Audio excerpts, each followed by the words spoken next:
मनोजवं मारुततुल्यवेगां जितेन्द्रियं बुद्धिमतां वरिष्ठं वातात्मजं वानरयोथमुख्यां श्रीरामदूतां शरणं प्रपद्ये। मैं प्रोफेसर डॉक्टर धर्मेंद्र तिवारी, वेद विभाग जूथालाल संस्कृत महाविद्यालय मझवलिया पश्चिमी चंपारण। मैं आज शतपथ ब्राह्मण के प्रथम प्रपाठक प्रथम अध्याय के प्रथम प्रभाग द्वितीय ब्राह्मण के बारे में विचार विमर्श करने जा रहे हैं। हविरा साधन के बारे में विचार विमर्श करने जा रहे हैं।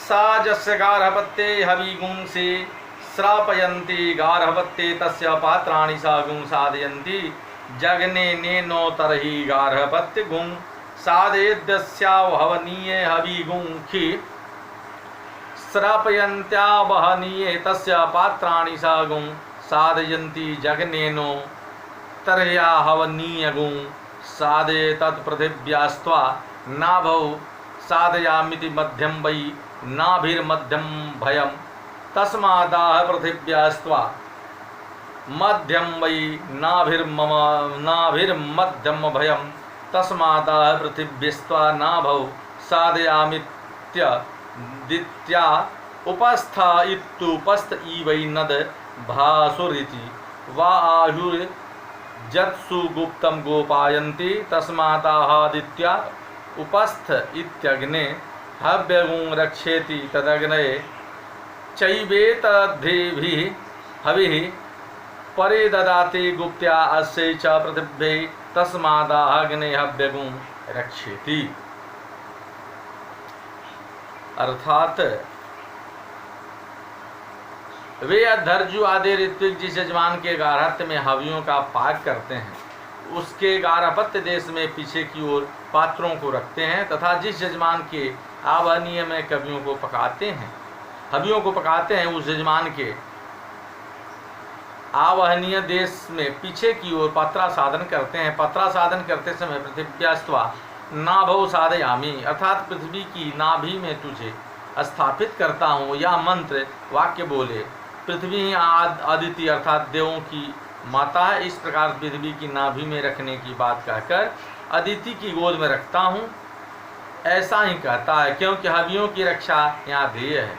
जिस प्रकार लोक में कोई शिशु माता की गोद में पूर्णतः सुरक्षित रहता है उसी प्रकार हवियाँ अदिति की गोद में पूर्णतः सुरक्षित रहती हैं।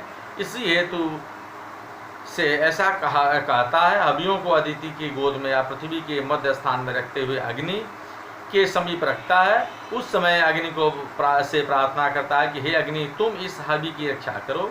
इस प्रकार हवियों की रक्षा की दृष्टि से वह पृथ्वी की नाभि तथा अदिति की गोद में हवियों को रखने का वाक्य बोलता है। अब हम लोग शतपथ ब्राह्मण के प्रथम कांड के प्रथम अध्याय के तृतीय ब्राह्मण के पवित्र छेदन प्रोक्षण के बारे में विचार विमर्श करेंगे। पवित्रे करोति पवित्रे स्थो वैष्णव्याम विति यज्ञो वै विष्णुर्यज्ञस्थ इत्येवै तदाह प्रोक्षणम। यज्ञ पात्र यज्ञ देश एवं हवियों को प्रोक्षणादि द्वारा पवित्र करने के लिए दो कूस को तोड़कर लेता हुआ दर्जुक पवित्रस्ते वैष्णव्यौ। इस मंत्र के द्वारा हे दर्भ तुम दोनों विष्णु देवता संबंधी पवित्र हो ऐसा बोलकर दो दर्भपत्र छेदन कर देता है। चूंकि यज्ञ ही विष्णु है इसलिए तुम दोनों यज्ञ हो ऐसा कहता है। ते वै द्वे भवतः अयम वै पवित्रम जोयम पवते सोयमेक इवैव पवते सोयम पुरुषे अंतः प्रविष्ट प्रांग च प्रत्यंग च ताविमौ प्राणो दानौ तदेतस्यैवानुमात्रां तदस्माद् द्वे भवतः। वे कुश पवित्र दो ही होते हैं।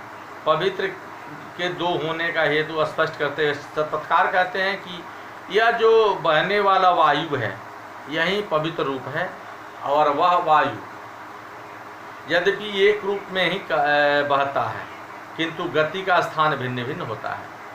एक तो जीव शरीर के अंदर संचरण करता है दूसरा शरीर के बाहर। इस प्रकार यह वायु जीव शरीर के बाहर भीतर संचरण कर उसे पवित्र रखता है। आचार्य सायण ने स्मृति वाक्य का उदाहरण दिया है कि पंथानस्य विशुद्धन्ति सोम सूर्यांस्य मारुतैः। सूर्य अर्थात सूर्य, चंद्रमा एवं हवा से सभी मार्ग पवित्र हो जाते हैं। वह आयु यद्यपि एक ही है परंतु वृत्ति भेद से दो हो जाता है। ईडा पिंगला आदि नारियों से बाहर निकलने वाला वायु प्राण, उसी मार्ग से अंदर प्रविष्ट होने वाला वायु उदान है। प्राण ही प्राण यानी उदान है। अतः ये दो दर्भपत्र इन दोनों वायुओं के अनुकरण रूप मात्र हैं, इसलिए दो पवित्र ही होते हैं। जिस प्रकार प्राण एवं प्रत्यंग वायु शरीर को बाहर भीतर पवित्र करते हैं, उसी प्रकार से ये दो पवित्र यजमान के प्राणोदान रूप में ग्रहण किए जाते हैं। तो अथो अपि पवित्रस्य त्रित्व विधानम अथो अपि त्रीणि स्युः व्यानो हि तृतीयो द्वे त्वेव भवतस्ताभ्याम मेतः प्रोक्षणी रूतपूय ताभि प्रोक्षति तद्देता भ्यामुत पुनाति। अर्थात भूरादि समस्त लोकों को आच्छादित कर सोया हुआ जो वृत्र नामक असुर देव विशेष था, उसको इंद्र ने मारा। वह इंद्र के द्वारा जब मारा गया तब उसके शरीर से दुर्गंध युक्त द्रव्य निकला। चूंकि वह विशाल काय था, इतना विशाल कि तीनों लोकों को घेरने में समर्थ था, इसलिए उसके मृत शरीर से निकलने वाला जो दुर्गंध युक्त द्रव्य था वह अभी अपार ही था। वह दुर्गंध युक्त द्रव्य पृथ्वी के चारों ओर व्याप्त समुद्र के जलों की ओर बहने लगा। समुद्र के जल अपनी ओर आते हुए उस दुर्गंध को देखकर भयभीत हो गए। फलतः समुद्र के कुछ जल के भाग यानी एक भाग ऊपर ऊपर छलकते हुए पृथ्वी की ओर बहने लगा। दुर्गंध द्रव्य युक्त जलों को अतिक्रमित कर पृथ्वी की ओर बहने वाले जल ही शुद्ध बचे से समुद्र के समस्त जल दुर्गंध युक्त हो गए। उन शुद्ध जलों के पृथ्वी से संयोग होने पर वे जल दर्भ यानी कुशा रूप में परिवर्तित हो गए। ये दर्भ रूप में परिणत जल ही निश्चित रूप से शुद्ध हैं। अन्य जलों की अशुद्धता का स्वतः सिद्ध हो जाती है। यह जग पवित्र कर्म है, अपवित्र जल से इसका अनुष्ठान नहीं हो सकता। यही कारण है कि दो कुश पवित्र का छेदन कर उससे अन्य जलों की अपवित्रता को दूर करते हैं। इस प्रकार पवित्र जलों से ही अध्वर्जु प्रोक्षण करता है। इसलिए उत्प्लवन मन पवित्रीकरण या प्रोक्षण करते समय जल में पवित्र डालकर उसे ही प्रोक्षण का विधान श्रुति में प्रतिपादित है। अतः ऐसा ही करना चाहिए। अब उत्पवनम का मतलब हुआ पवित्रीकरणम, कि भाई पवित्री कैसे पवित्र करेंगे भाई यज्ञ में। तो सा उत्पुनाति सवितुर्वः प्रसवा उत्पूनाम्य छिद्रेण पवित्रेण सूर्य से रश्मिभिरिति सविता वै देवानां प्रसविता तत्सवित्री प्रसूत एवैत दूत पूनात् छिद्रेण पवित्रेणेति जो वा अयं पवत एको छिद्रम पवित्र में ते नैतदाह सूर्यस्य रश्मिभिरित्येते वा उत पवितारो यत् सूर्यस्य रश्मयस् तस्मादाह सूर्यस्य रश्मिभिरिति। अर्थात वृत्रासुर वध के आख्यान द्वारा दर्भ की पवित्रता बताते हुए दर्भ पवित्र के साथ प्रोक्षणी पात्रस्थ जल से अध्वर्जु प्रोक्षण करते हुए मैं सविता देवता की आज्ञा में छिद्र रहित पवित्र से सूर्य की किरणों से तुम्हें पवित्र करता हूँ, ऐसा मंत्र वाक्य बोलकर पवित्र यानी प्रोक्षण करता है। वस्तुतः सविता देवता ही सभी देवों के आज्ञापक अर्थात शासन करने वाले हैं। इसलिए सविता देवता से प्रेरित होकर ही छिद्र माने दोष रहित पवित्र से इस प्रकार पवित्र करता है। इस संसार में सत्य ही पवित्रता का मुखाश्रय है। इसलिए कहा जाता है कि सत्य न धार्यते पृथ्वी सत्य न तपतेरभि असत्य न वाति वायुष्य सर्वम सत्य प्रतिष्ठितम। सत्य की परिभाषा यह बल्कि ने दी है कि नाम रूपे सत्य माने नाम एवं रूप से युक्त जो है वह सत्य है। इस प्रकार भूलोक का सर्वप्रथम सत्य सूर्य है। सूर्य सबको पवित्र करता है। इस सत्य की व्याप्ति के लिए यहाँ वायु का उदाहरण दिया गया है। जिस प्रकार वायु अविच्छिन्न गति से बहता है, उसी प्रकार सूर्य की किरणें द्यूलोक से पृथ्वी लोक तक अच्छिद्र रूप से आती हैं। अतः वायु पवित्र करने में समर्थ है, इसलिए पवन नाम से प्रसिद्ध है। सूर्य किरणें भी निरंतर प्रवहनशील वायु की तरह पवित्र कारक हैं, अतः छिद्र रहित पवित्र रूप सूर्य की किरणों से पवित्र करता हूँ, ऐसा अध्वर्जु कहता है। इसलिए सूर्य की किरणें पावक एवं शोधक हैं, इसलिए सूर्य की किरणों से पवित्र करता हूँ, ऐसा कहता है। ता सभ्ये पाणौ कृत्वा दक्षिणे नो दिंग यत्सु पस्तौ ते वै ना एतन् महायत्येव देवीरापो अग्रे गुवो अग्रे पूव इति देव्यो हयापस्तस्मादाह देवीराप इत्यग्रे गुव इति ता जत् समुद्रम गच्छन्ति तेनाग्रे गुव ग्रे पूव इति ता जत् प्रथमः सोमस्य राज्ञो भक्षयन्ति तेनाग्रपूवोग्रे इममद्य यज्ञं नयताग्रे जगपतिगुंसो धान्तु जगपतिं देवयुवमिति साधु यज्ञगुं साधु जजमानमित्ते वै तद्दाह।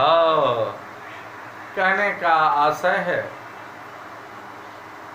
कि उन प्रोक्षणी पात्रस्थ जलों को अध्वर्जु बाएं हाथ में लेकर दाहिने हाथ से दोनों कुश पवित्रों की सहायता से जल का सिंचन करता हुआ ऊपर की ओर उछालता है, यानी जगह स्थान की पवित्रीकरण करता है, शुद्धिकरण करता है। उसी समय जल की स्तुति करते हुए कहता है कि हे जल, ये जल ही दिव्य गुणों से युक्त आगे जाने वाले हैं, यही सर्वप्रथम पवित्र करने में समर्थ है। इस प्रकार यजुर्वेदोक्त मंत्र पढ़कर जल के महत्व को कहता हुआ उस गुणगान करता है, क्योंकि जल दिव्य गुणों से युक्त है, इसलिए ये जल दिव्यमान है तथा सर्वप्रथम पवित्र कारक है, ऐसा कहता है। यहाँ जल के दो विशेषण अग्रे गुवह और अग्रे पुवह का प्रयोग किया गया है। इसका हेतु बताते हुए सत्पथकार कहते हैं कि वे जल जो समुद्र की ओर जाते हैं, इस कारण से अग्रे गुवह तथा प्रथमतया पवित्र करने वाले हैं, इसलिए अग्रे पुवह कहलाते हैं। दूसरा हेतु है कि यह जल राजा सोम का सर्वप्रथम भक्षण करता है, चूंकि सोम को कूटते समय जल मिलाना ही पड़ता है, बिना जल मिलाए सोम रस निष्पिंडन संभव नहीं है। अतः सोम में पहले मिलने के कारण अग्रे गुव तथा सोम से मिलकर सर्वप्रथम पवित्र रस के रूप में परिणत होने वाले होने के कारण अग्रे पूव कहा गया है। अब इन दिव्य गुणों से युक्त विशेषण द्वय से स्तुत्य जल से प्रार्थना करता है अध्वर्जु कि हे जल, तुम आज इस यज्ञ को आगे ले चलो तथा हिरण्यादि उत्तम धातुओं से युक्त यजमान को, जो देवताओं का अत्यंत प्रिय है, उसको आगे ले चलो। इस प्रकार के जजु का प्रयोग करता हुआ अध्वर्जु जल से कहता है कि हे जल, जजमान को एवं यज्ञ को उत्तम रीति से आगे की ओर ले चलो, ऐसा कहता है। अपह प्रार्थनम, अब जल की प्रार्थना करनी है। तो जुष्मा इंद्रो वृणीता वृत्र तुर्जा इति एता ऊहिंद्रो वृणीत वृत्रेण्या अस्पर्धान एताभिर्हे नमहंस तस्मादाह जुष्मा इंद्रो वृणीत वृत्र तुर्ज इति। अब अध्वर्जु जलों की स्तुति का मंत्र जपता हुआ कहता है, हे जल, जलो, देवराज इंद्र ने वृत्रासुर के वध हेतु तुम्हारा ही चयन किया था।